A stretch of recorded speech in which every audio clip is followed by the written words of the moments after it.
On the first day of Christmas, my true love gifted me a partridge in a pear tree.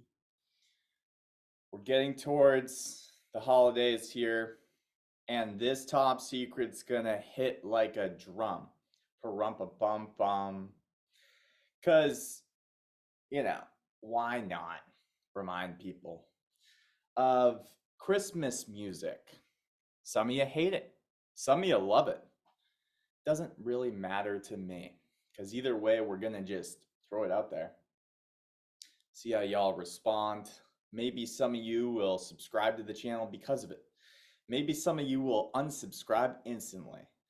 And that's kind of the whole point, to figure out who's actually soft, who's gonna leave because of something like that. Get them out of here before we give them all the greatest intel of the century on this channel as we move forward. So without further ado, let's get into today's top secret. Gonna be a quick one. Okay. This segment is called Ideas for New Guests. Okay. And you can play along, because what you can do if you think that this would be a good guest idea, and it's really,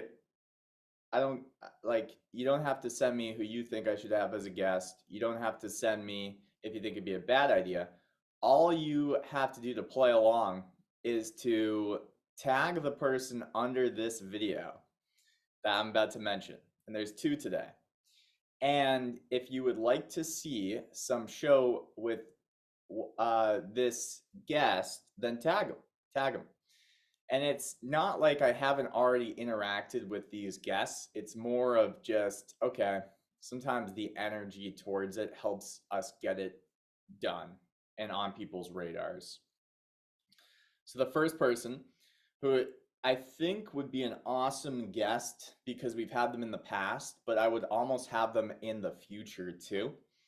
And that's why we're talking about them now. So in the present. So this is gonna be Lucas. Okay, Lucas is the man, the myth, the legend. He's very charismatic, though he told me on the last podcast I had him on that charisma is only good for cult leaders and dictators, which is something that somebody who's very charismatic would probably say.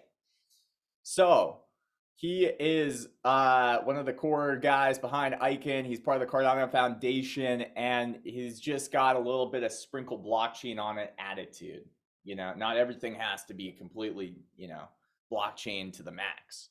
So with that being said, it's been a bit, and I was just chatting with him, I think 2 days ago on the DMs, and we were just going back and forth about one of his posts.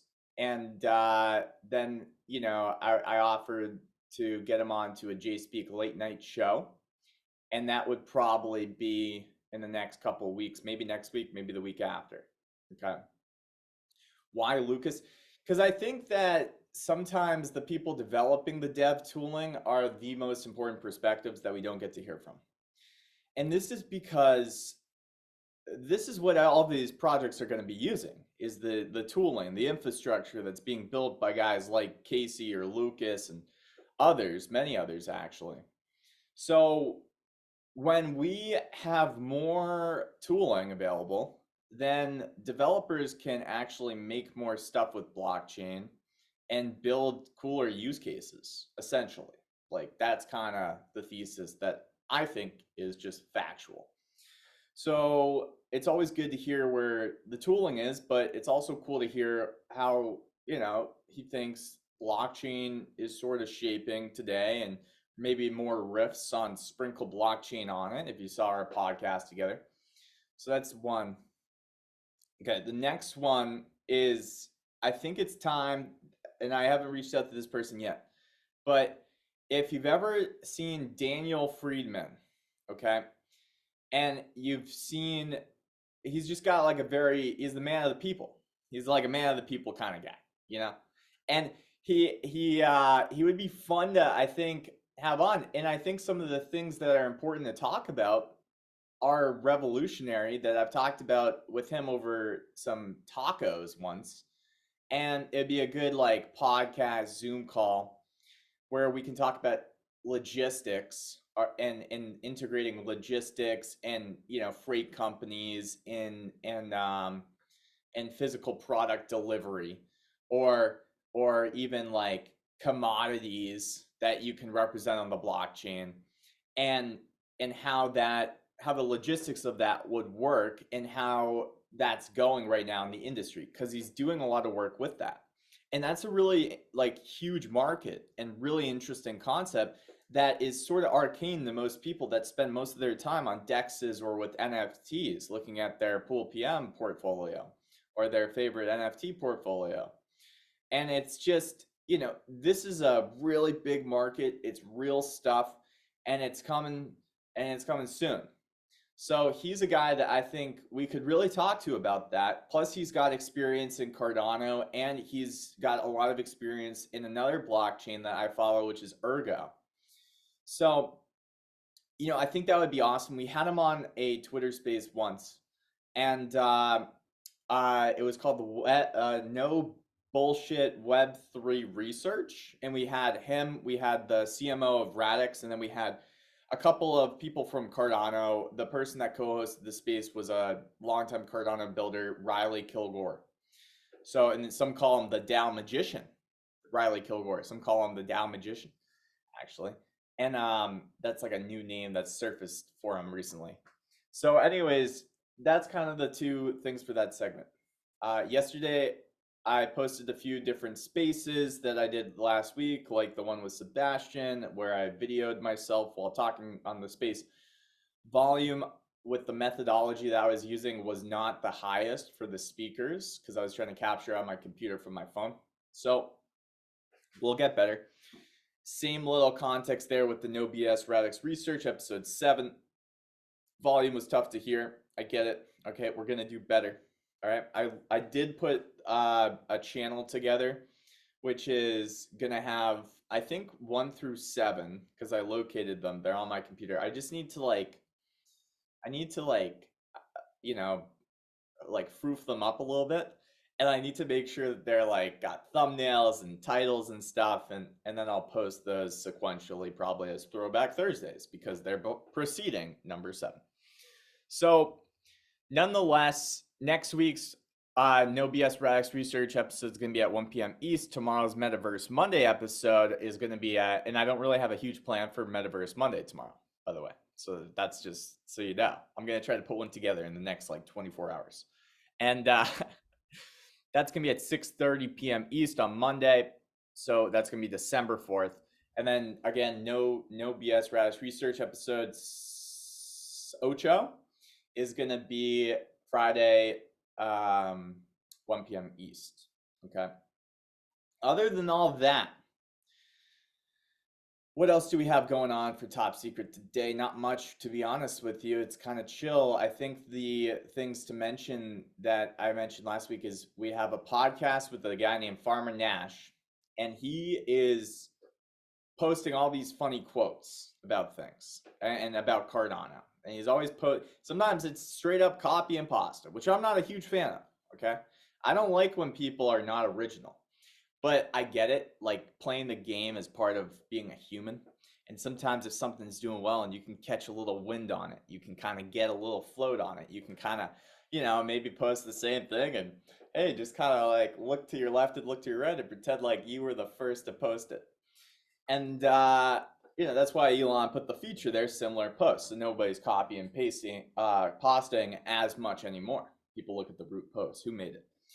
So besides those, some of his posts are hilarious. There's a lot of references that he makes to pop culture and ties them into Cardano somehow, And when he first came into the Cardano ecosystem, before he said that he was going to launch a project, he was kind of like, big time engagement farmer. And his name is Farmer Nash. So it makes sense. And now he's kind of transitioned, and this arc of his story is interesting to me because now he's building a project on Cardano. He's bull posting Cardano, is what he says. It's just a character. Okay, I met him in Vegas. He's wearing a Playboy bunny shirt, and he's just a character. So I figured it'd be fun to chat with him. He does have a game for Goombles Out. So I'm gonna try that with him. We're gonna play 1v1. I think it's gonna be part of the podcast, and if not, then I'll just clip it together. And essentially, that will be for me just a little bit more of like get my hands on the game, see how it feels and stuff, and just kind of record it and give some thoughts and feedback. So then, besides Farmer Nash, though, which I'm very excited to do on Tuesday, so that podcast will probably be out later this week. We have another one with organization of real journalists who are of the utmost, talent in terms of like true journalism, and it's CNFT News. Okay, now it's not going to be much joking around for that one. They're pretty serious. Okay, if you've ever watched their content, like I don't know if they're gonna accept me for who I am, because it's just kind of like they're very cut and dry with things. Okay, they never, they never make any jokes, or they're not silly at all. They're just straight up down to the point to business all the time. Okay, so that's kind of what I'm gonna do, and they're definitely not silly. Okay, they're definitely not silly. If you watch their content, you'll definitely know what I mean. And so it'll be pretty silly, and we'll have a lot of fun, I think. But it's going to be Thursday for that one. And then, yeah. So is there any loose ends on my end? I don't think so. I mean, there's always stuff that I forget to mention on these that I've been researching. Um, so that's kind of one thing that I should mention. Uh, I don't know. I had a great call with AOS yesterday. We were just chatting, and he was telling me about this thing called Kava, and I guess he's gotten a few other people in the ecosystem to try it. And I did order some Kava. Now I don't know much about it. Okay, other than it's some kind of like spiritual experience of a drink. Okay, so if you know anything about Kava, and if I should be not drinking it, please let me know. But you can order it on Amazon, I guess. So, and he sounded pretty passionate about the stuff and said that it was like a relaxing experience and it was like euphoric, and it wasn't like illegal. Okay, I just want to emphasize that. So that's your quick top secret today, putting a few things together. One other thing that I wanted to do was put something together, whether it's a private call or just a real, just like Zoom thing with Riley Kilgore to talk about just a few things, The scaling solution of side chains and L2s, is it really a scaling solution? SIP 1694, where does that because for me it's sort of like a little bit, to me it's kind of like when I look at things when I look at things like representative governance, then if IOHK is part of the Constitutional Committee and people don't decide to freeze the Constitutional Committee and they just kind of stay there, is that not representative governance? Well, there's sort of an interesting thread on that I want to pull on, not to cause any controversy, but because I think there's sort of this interesting perspective I have on it that I think is different from everybody else. Okay. Where I think one of the things that's interesting about this dynamic is you could argue for representative government. Okay. And this is actually something that I was just talking to AOS about, funny enough, where if people don't freeze the Constitutional Committee and IO stays there forever, yes, that would be, But the other thing that's interesting about it is you're talking about a system with a token that greatly impacts currently the decisions of governance. So it's not like you were born in a country and you just have representative governance, and it's because you were born there that you get a vote. It's more like your stake is disproportionate to others, if you know what I mean. So there's certain people with certain amounts of stake because of their journey into crypto and Cardano and whatever that means. So I'm not saying it's bad. I'm just trying to point out something here that gives it nuance and makes it different than just strictly representative governance. Whereas I hear some people saying that they're fearful that like IO is going to basically leave. And then I hear other people saying that they're fearful that IO is going to have too much power and control. And I'm kind of not really worried at all, to be honest, yet. Like, I have no reason to feel too worried about IO. There's certain arguments that I'm analyzing on both sides, and it's always fun for me to look at these governance things because is anybody ever going to agree on, you know, like, I don't think so. And I think that's part of governance. So it's going to be interesting. So, it goes back to with SIP 1694. Charles has said a few times, Charles Hoskinson has said a few times with this governance side of Cardano that if it doesn't work out, they can always kind of rebuild and start from scratch in terms of the governance piece. And, it sounds a little bit easier than it probably would be, but I think that's kind of true. So this is sort of experimentation. This is an early concept of governance. And yes, they've done a lot of research. And yes, that is going to help them, I think, a lot in their implementation. But there's definitely some things that are being tried for the first time here. And yeah, it will be interesting. There's a lot I want to talk to Riley about because I think he makes some interesting points around the current state of Midnight and the relationship between the rest of the Cardano roadmap, things like input endorsers, and the treasury. And I've heard a couple of devs in the past say that they're worried that, IO will need to get paid by the treasury or else they won't finish the rest of the roadmap, which has always kind of made sense to me as like probably what would maybe happen. But I don't really know if that's truly fair to what IO's intentions are, if they're gonna like just do it for free or if they're gonna request funds from the treasury. Either way, I think if they did it for free, that would be interesting. And if they requested funds from the treasury, that would also be interesting. So yeah, man, I'm just trying to watch this and put these things out that I don't see a lot of people talking about on YouTube, but people are talking about definitely underneath YouTube.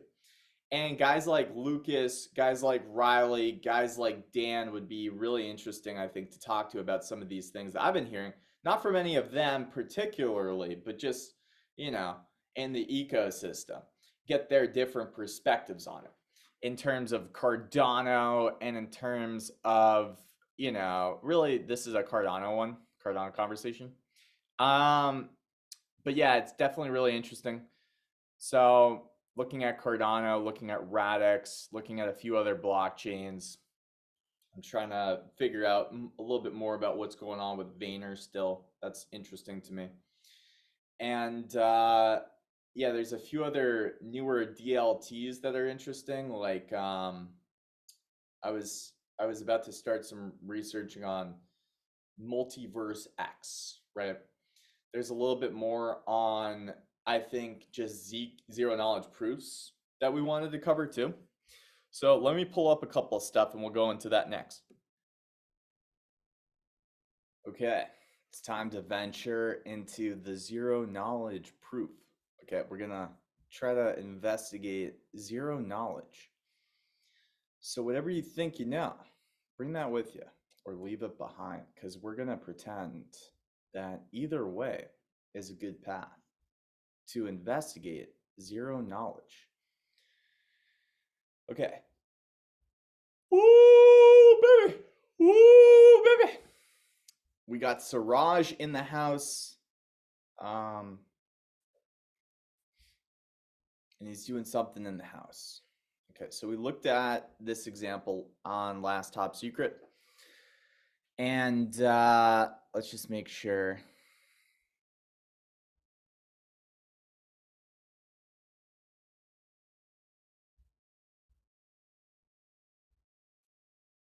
Okay, let's start from here.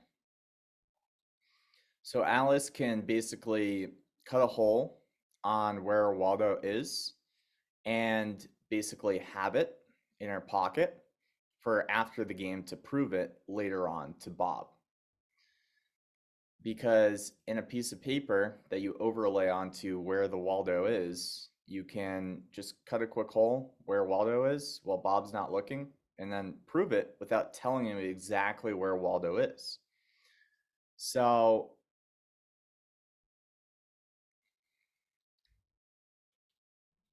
with the definition being cleared, let's look at the fundamental characteristic of ZKPs, zero knowledge proofs. The proof provided by Alice is considered as zero knowledge when it satisfies the three fundamental properties of ZK, which are completeness, soundness, and zero knowledge. So, completeness, if a statement is true, Bob will be convinced of this fact by Alice. Soundness, if the statement is false, Alice can't convince Bob it's true. Cuts a hole in the wrong spot, you know? And even on the edges of the paper, you can put, hey, this side up or this side is left, right? So you could really prove it. Zero knowledge, if the statement is true, Bob learns nothing more than the fact that Alice knows where Waldo is. In the context of computation, zero knowledge proofs are built upon computational problems belonging to the complexity class NP-complete. Simply put, a problem is considered NP-complete when given a solution, it is computationally straightforward to verify it. Input, algorithm, yes, no. It's proved, it's false, true, false.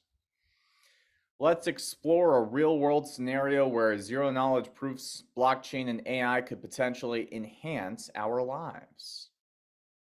In the healthcare industry, the secure management of patient data is paramount. Oh, this is kind of cool because I talked about this with Suraj like the day before he posted this whole thread, dude. So maybe our conversation actually like bloomed into some of this here. This maybe not though, because Dr. Suraj is a doctor. So regardless, I've not tried to take credit for anything here. I just think it's cool because it's something that I was already kind of thinking about last time I talked to him. This data is also crucial for medical research and the enhancement of healthcare services. But the healthcare industry faces the challenge of utilizing patient data for research while strictly maintaining patient privacy. They want to use the data, they want to come up with better solutions, but hold on a second, that's my data. I'm a patient. And complying with regulations like Health Insurance Probability and Accountability Act, the solution, blockchain, AI, and zero knowledge proofs integration. And you can see this here, which is saying device manufacturers, health plans, pharmacies, physicians, medical staff, medical application providers, EMR, hospitals, healthcare information exchanges, laboratories, employees. So this will be what we cover next time in our zero knowledge proof saga of updates. That's today's top secret, folks. Those are some things we got going on. Make sure to tag some Dan or Lucas if you agree that those would be good conversations. And if you do, also provide a point that you would like us to discuss. That would be great. And I'll reach out to Dan probably right when I post this so that way I can, just kind of be like, hey man, I want to come on the podcast in the next couple of weeks or so.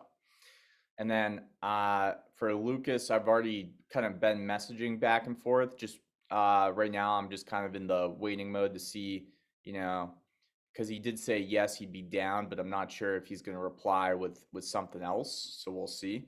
And then I'll just tag him when I post this as well. But then we'll continue on our saga of zero knowledge proofs next time. And for that, folks, I bid you adieu. That's today's top secret. I hope you enjoyed. And as always, please keep everything that we talked about here top secret. Shh.